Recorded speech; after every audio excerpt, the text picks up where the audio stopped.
I'm Tara Gadomski. I'm an actor and filmmaker and creator of the blog New Citizen of the Old Country. I have a little cold today, so sorry about that. Not sure why I'm apologizing for having a cold. It's normal, but my voice is a little bit creaky. On my blog, New Citizen of the Old Country, I detail all the steps I took to get dual citizenship with Hungary.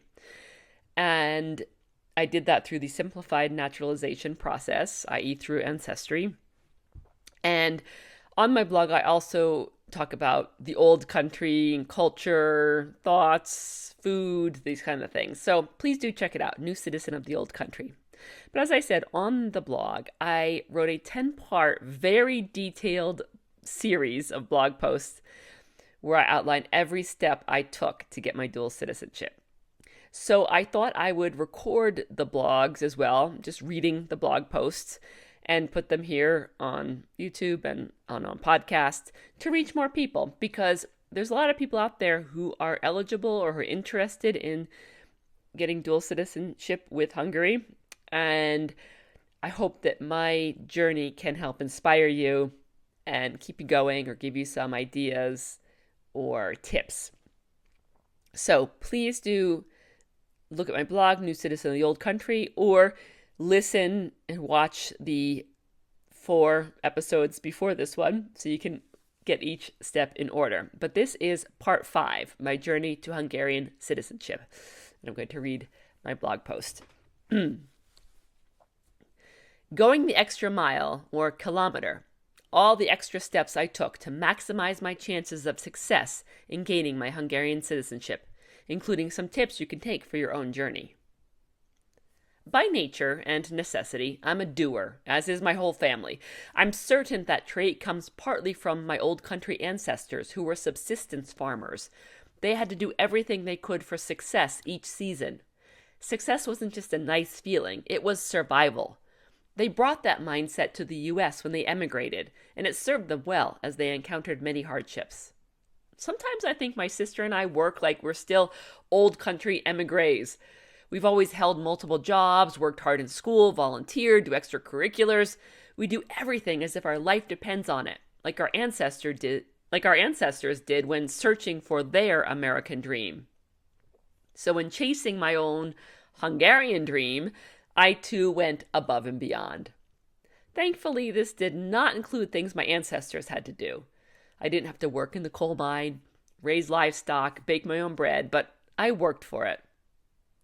As it turned out, the old country immigrant mentality applied to the Hungarian citizenship procedure did more than help me succeed. It gave me a deeper understanding of my great-grandparents' culture, and it helped make me some new and fascinating friends. One of the first things I did when starting my citizenship journey was to become a member of the American-Hungarian Library and Historical Society in New York. Many of its programs are online, but I made sure to travel into the city to go to several in-person events too. Some were in English, some were in Hungarian. At all the events, I met Hungarian artists, authors, and academics, several of whom I still keep in touch with. I also joined the library's film club and spent a day volunteering at the library, sorting boxes of books. This was a great experience to learn about old country writers. I started reading novels by Hungarians. Some of my recommendations are on my blog. I also watched every single Hungarian film I could find online or via streaming services like Netflix and Amazon Prime. The Hugo app was also a lot of fun to use during my citizenship journey, and I still use it. Wherever I go, I'd look for a bakery or a statue or a church or a plaque. It reminded me how much people from the old country gave to the U.S. And every single day, while eating lunch, I read an English language Hungarian newspaper online. For me, this was important to understand modern Hungary, not just the old country. When I read the papers, I found out about people in Hungary I wanted to meet, and I reached out to them and asked for coffee dates. Yes, that's how I found myself in a cafe in Budapest, chatting with a former Hungarian consulate about the citizenship process and getting his input on how to best navigate my upcoming citizenship interview. Yeah, I just literally sent him an email, and he was happy to meet and talk. Of course, all the while, I studied Hungarian in many different ways, which you can read about on my blog. But more than simply take classes, I got to know my language teachers really well, and they came to understand my dedication. So when it came time to submit my citizenship application, I took the unusual extra step of asking my teachers for referral letters. Now, this is not a requirement of the application, and I've never heard of anyone else doing it. But I'm a doer. Like my great-grandparents who found every means necessary to survive in the old country, I did everything I could to go back there.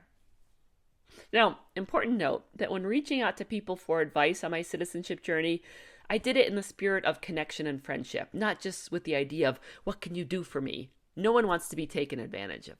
I work to build relationships, which is way more important than getting a referral letter or a good contact. But my most ambitious step in this whole journey was traveling to far eastern Hungary to get close to my great-grandmother's village. Her birthplace, once part of Hungary, is now in Ukraine. In 2021, when some COVID travel restrictions were still in place, I applied for special police permission to enter Hungary and travel to eastern Hungary near the border with Ukraine, which was as close as I could get to her village. Here, I was able to go to the village museum and go inside a replica of a home like she would have lived in. It's a really hot day here, so excuse all the sweat, but I'm really excited because this house behind me is, according to the information here at the Village Museum, a typical house that a peasant, Slovak or Hungarian peasant farmer would be living in the late 1800s, early 1900s, which is when my great-grandmother was born, and they have the house set up how they would live. So it's going to go in and have a look.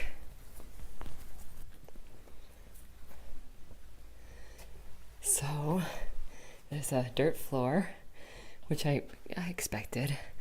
And here is a little area where the family would live. They said these kind of farm peasant settlements would be shared by a couple of families, so a few different houses in this one area. So this might have been where one family was. 2 beds and a place to eat and a little stove. And this area as well.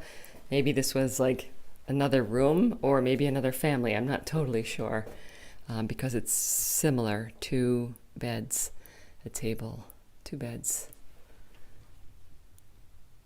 a table, and stove. And so sort of a main area. Yeah, and then out here would be the farm area that the families would tend to. So that's really what I was hoping to see. A house that was the kind of house where my great-grandparents lived, and they came from here. I can't even imagine what that was like, from going from here on a train and then a ship to Philadelphia in 1913. So it's really cool. Really cool.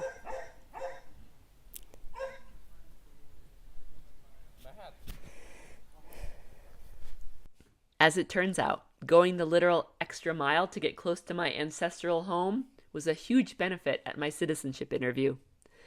In a stroke of good luck, the embassy official who evaluated my language skills was born in the area I visited.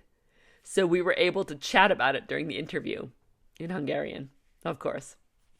I will never know which, if any, of the extra steps I took were the key to my success in getting Hungarian citizenship. However, I do know that dedicating myself to the process in this way led me to a deeper understanding of my family, myself, and the old country. And all of these extra steps were fun and exciting. Gathering documents and practicing Hungarian grammar can feel a bit overwhelming at times, so having moments of just connecting to people and places really helped me stay motivated. In the end, not only did I end up with a Hungarian passport, but more importantly, a bunch of new friends who were rooting for my success. And that made it all worth the while. Stay tuned for part 6.